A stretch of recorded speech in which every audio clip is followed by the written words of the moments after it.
The final word. The observation deck of Nexus Station offered a breathtaking view of the Andromeda Spiral, but Ambassador Sarah Chen barely noticed the swirling colors of distant stars. Her attention was focused on the holographic display floating above the conference table, showing the same terms that had been presented to humanity for the past 6 months, terms that grew more restrictive with each revision. Ambassador Chen. Chancellor Vorth's voice carried the typical Kandorian undertone of superiority that had become all too familiar. The tall, blue-skinned alien adjusted his ceremonial robes and fixed her with his 4 golden eyes. Surely you understand the generosity of our offer. Your species has been granted privileges far beyond what most newly contacted civilizations receive.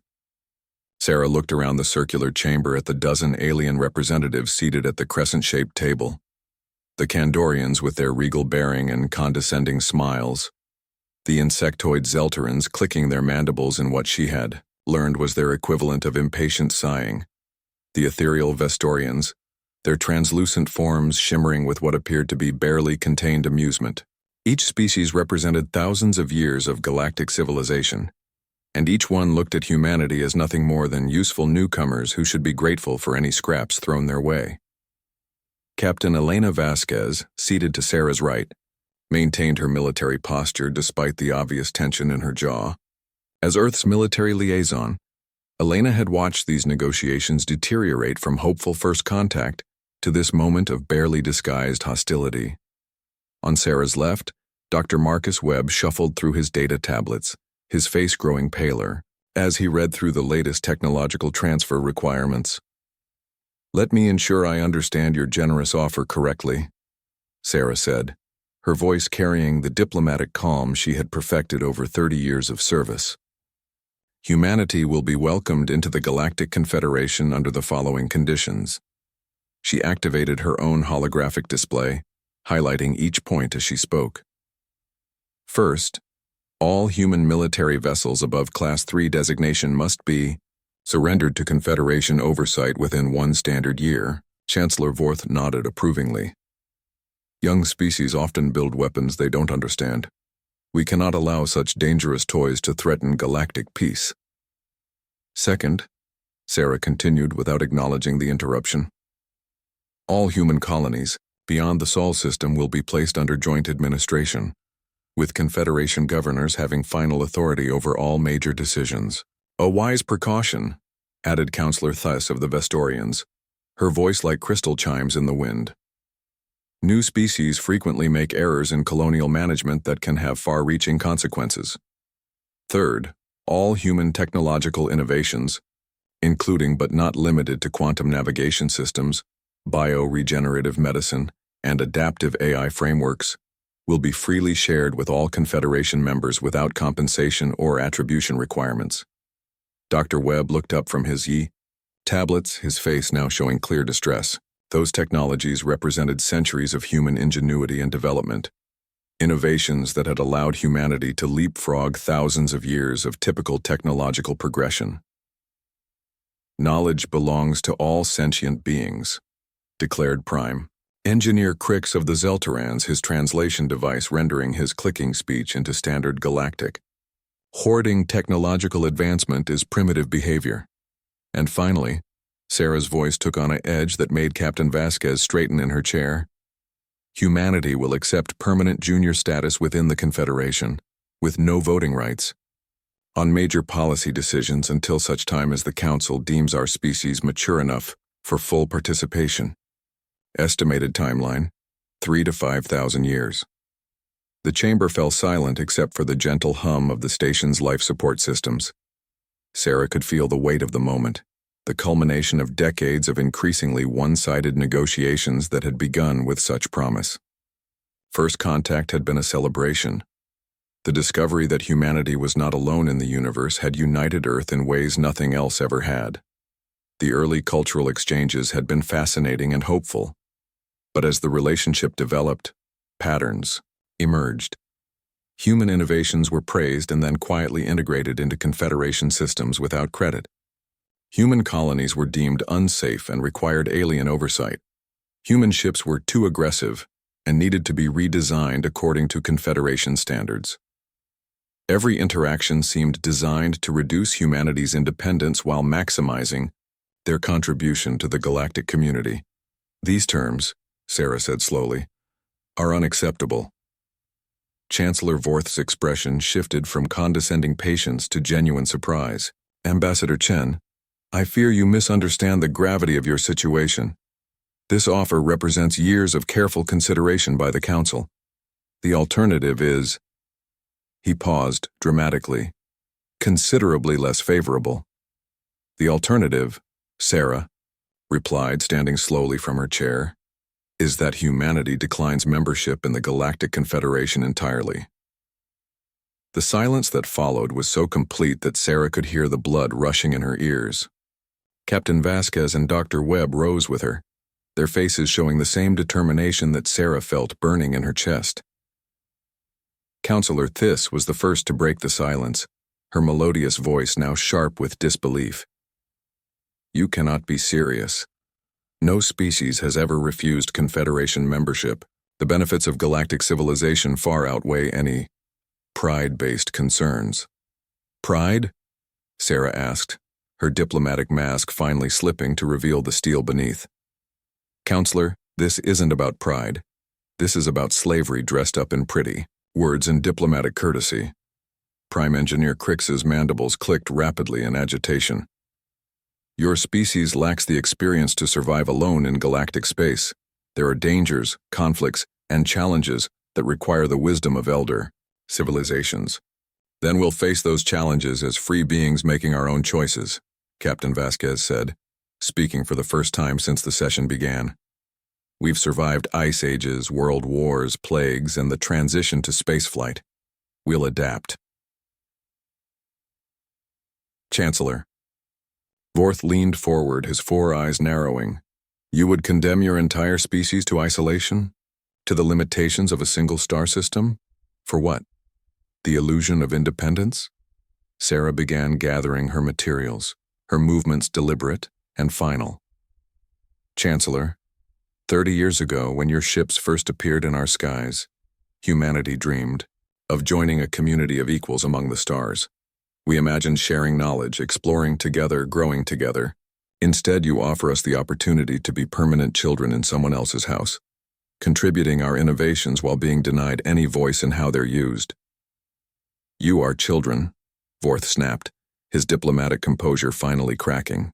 Your species has been spacefaring for less than a century. We have maintained galactic peace for millennia.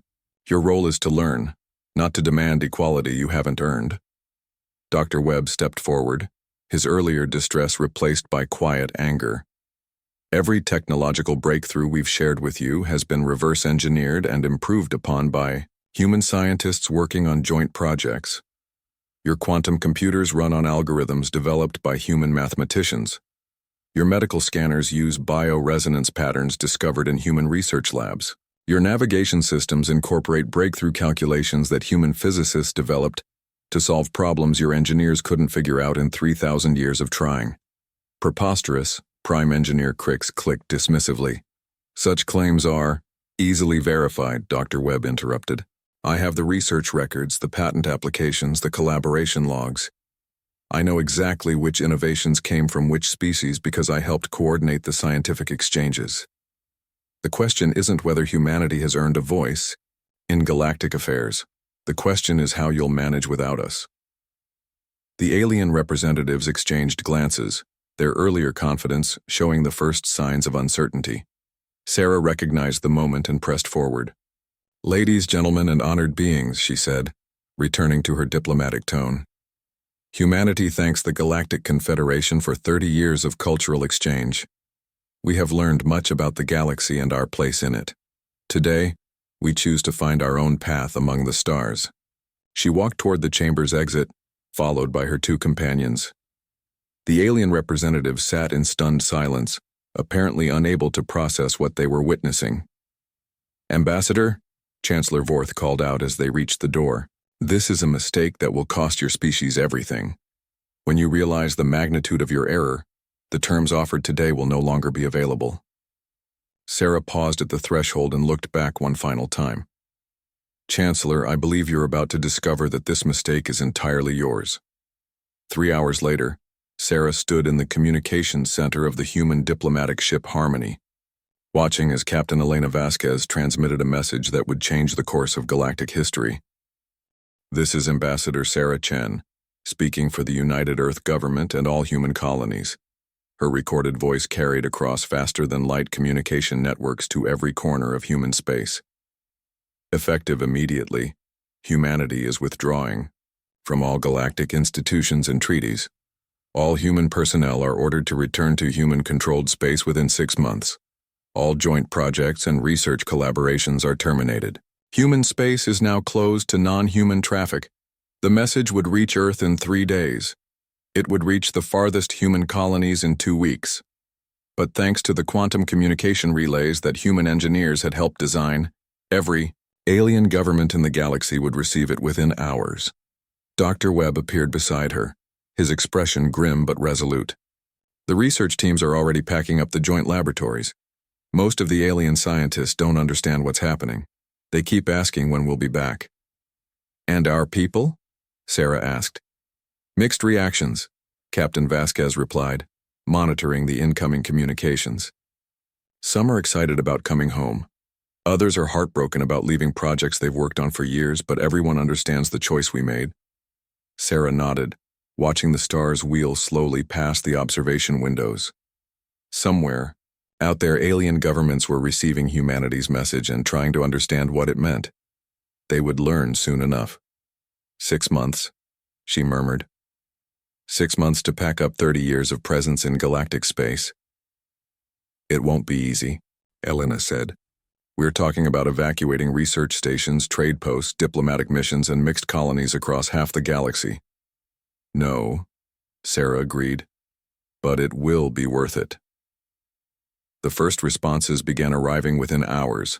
Diplomatic protests, economic threats, demands for reconsideration.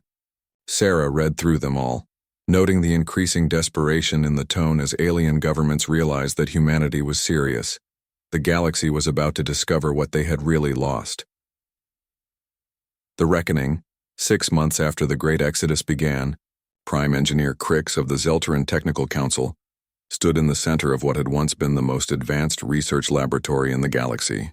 The Joint Technology Center on Kepler Station had been a symbol of galactic cooperation, where the brightest minds from dozens of species worked together to push the boundaries of scientific knowledge. Now it was a monument to ignorance. Crix's compound eyes focused on the quantum processing array that dominated the center of the laboratory. The massive machine still hummed with power, its crystalline components glowing with the soft blue light that indicated active quantum entanglement. But the display screen surrounding it showed nothing but error messages and diagnostic failures. Report, Crix clicked to his assistant, Junior Engineer Vex. The quantum array has been offline for 3 days, Vex replied, his mandibles drooping with exhaustion. We've tried every standard repair protocol, but the system continues to reject all attempts at recalibration. Crix approached the main control console, his 6 arms manipulating multiple interfaces simultaneously. The quantum processing array was supposed to be the crown jewel of Confederation technology, capable of performing calculations that would take conventional computers millennia to complete. It was essential for everything from faster-than-light navigation calculations to the complex modeling required for terraforming operations. Have you consulted the technical manuals? Crix asked, though he already knew the answer. Yes, engineer, but the manuals only cover basic maintenance and operation procedures. They don't explain how the quantum entanglement matrices actually function or how to repair them when they fail. Crix felt a cold sensation in his thorax that he was beginning to recognize as dread. Over the past 6 months, similar problems had emerged across every Confederation facility that relied on advanced technology. Systems that had operated flawlessly for decades were beginning to fail, and the aliens were discovering a disturbing truth. They didn't actually understand how most of their own technology worked. Contact the Human Technical Support Team, Crixie ordered, knowing what the response would be. I tried, engineer. The communication network shows that all human facilities have gone silent. No responses to any technical support requests.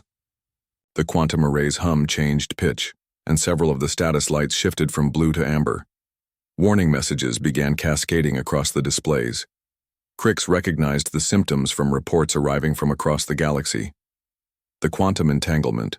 Matrices were losing coherence, and without human expertise to recalibrate them, the entire system would shut down within days.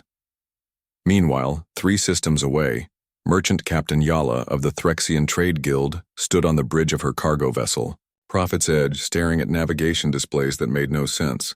The ship's faster-than-light drive was functional, but the navigation computer couldn't calculate safe jump coordinates to any destination beyond the local star system. Captain, her pilot, a young Threxian named Josk, turned from his console with confusion written across his scaled features. The navigation computer keeps returning error messages. It claims that all long-range destinations are beyond computational parameters. Yala's tail twitched with frustration. The Prophet's Edge was carrying a cargo hold full of rare minerals, destined for the manufacturing worlds in the Andromeda sector, a journey that should have taken 3 days using the standard trade routes. But the ship's navigation system, which had worked perfectly for over a decade, now seemed incapable of plotting courses to any destination more than 50 light-years away. "Try the backup navigation system," Yala ordered. "Same error messages, Captain, and I'm receiving similar reports from other ships in the trade fleet. None of us can plot long-range courses." Yala felt her throat sacs contract with worry. Her entire fortune was tied up in long-range trade routes that connected the galaxy's various sectors. If ships couldn't navigate between distant systems, the entire galactic economy would collapse. "Contact the Navigation Guild," she ordered. "This must be a system-wide malfunction they can resolve." The response came back within hours, but it wasn't what Yala had hoped to hear. The Navigation Guild was experiencing the same problems throughout their network. The sophisticated algorithms that calculated safe, faster-than-light travel routes had been developed through a collaboration between alien mathematicians and human physicists. The aliens had learned to use the systems, but they had never fully understood the underlying mathematical principles. Now, with the human contributors gone, the navigation computers were encountering stellar phenomena and gravitational anomalies that their original programming couldn't handle. The systems were shutting down rather than risk calculating unsafe jump coordinates that could destroy entire fleets. On the medical station orbiting Vestoria Prime, Dr. Hume struggled with a crisis that was literally a matter of life and death. The bioregenerative medical scanners that had revolutionized healthcare across the galaxy were beginning to malfunction, and patients were dying as a result. "Doctor," Nurse Lynn approached with a data tablet showing patient diagnostic results. "The scanner in Bay 7 is producing impossible readings again. It claims the patient has negative bone density and blood that flows backward." Dr. Hume, a tall Vestorian whose translucent skin now showed the dark colors of stress, examined the results with growing desperation. The bioregenerative scanners were supposed to analyze living tissue at the cellular level, diagnosing diseases and injuries with unprecedented accuracy. But over the past month, the scanners had been producing increasingly nonsensical results. "Have the technical teams made any progress with the repairs?" she asked. "No, doctor. They say the scanner technology is too complex for standard maintenance procedures.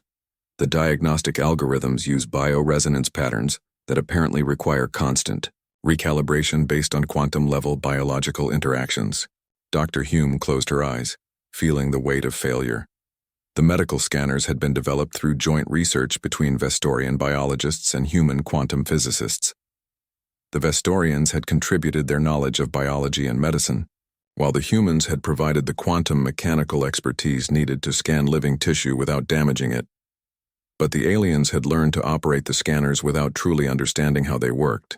Now, as the quantum components drifted out of calibration, the scanners were becoming not just useless but actively dangerous. Several patients had received incorrect diagnoses based on faulty scan results. "Suspend all scanner operations," Dr. Hume ordered reluctantly. "We'll have to return to traditional diagnostic methods until we can find a solution." Nurse Lynn's skin showed pale colors of shock. "Doctor, that will set medical care back centuries. We don't even have enough traditional diagnostic equipment for emergency cases." The same pattern was repeating across thousands of worlds and installations throughout the galaxy. Advanced manufacturing systems were shutting down when their quality control algorithms encountered situations their programming couldn't handle. Terraforming equipment was failing as atmospheric processors lost the ability to calculate complex chemical interactions. Even basic infrastructure was beginning to falter as maintenance systems encountered problems they weren't designed to solve. Back on Nexus Station, Chancellor Vorth convened an emergency session of the Galactic Council. The assembled representatives looked nothing like the confident superior beings who had dismissed humanity's concerns 6 months earlier. Their body language spoke of confusion, frustration, and growing panic. The situation reports continue to worsen, Vorth announced, his 4 eyes dim with exhaustion. Communication networks are failing across 17 sectors. The trade routes that connect our civilizations are becoming impassable. Medical facilities are reverting to primitive, diagnostic methods. Counselor Thiss shimmered with colors that indicated deep distress.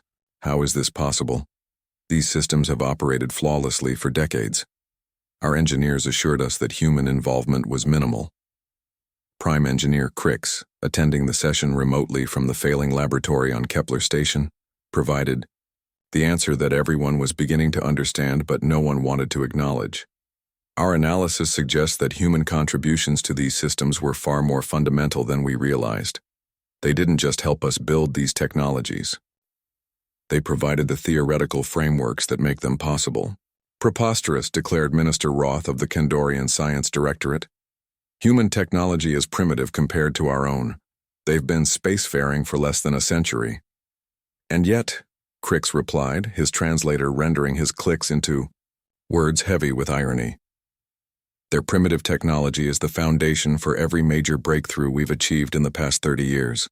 The quantum processing arrays use mathematical models developed by human physicists. The bioregenerative scanners employ principles of quantum biology that human researchers discovered. Even our faster-than-light communication networks rely on quantum entanglement protocols that human engineers helped design. The chamber fell silent as the implications sank in. For 30 years, they had treated humanity as useful junior partners, contributors who should be grateful for the opportunity to participate in galactic civilization. They had assumed that human innovations were simply refinements of existing alien knowledge, improvements that enhanced systems they already understood. They were wrong. Contact Earth, Chancellor Vorth ordered. Offer them full membership in the Confederation, equal voting rights, territorial autonomy, whatever they want. The response came back within hours. Human space remains closed to non-human traffic. This policy is permanent. Desperate attempts to reach human facilities met with the same automated responses. No negotiations, no discussions, no exceptions. Humanity had withdrawn completely from galactic civilization, and they had taken their knowledge with them. As the months passed, the technological crisis deepened. Entire sectors lost contact with each other as communication arrays failed. Trade networks collapsed as navigation systems became unreliable. Medical emergencies became catastrophes as diagnostic equipment ceased to function. The galaxy was learning a harsh lesson about the difference between using technology and understanding it. For millennia, the elder species had maintained their superiority by controlling access to advanced knowledge. They had never imagined that a young species like humanity could become indispensable to their entire civilization. Now, in the silence left by humanity's departure, they were discovering just how much they had depended on the primitive newcomers they had dismissed so casually.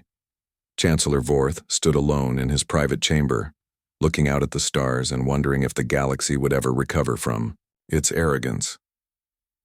Somewhere out there, beyond the boundaries of Confederate space, humanity was building a new future free from alien oversight and condescension, and the galaxy was beginning to understand what they had truly lost.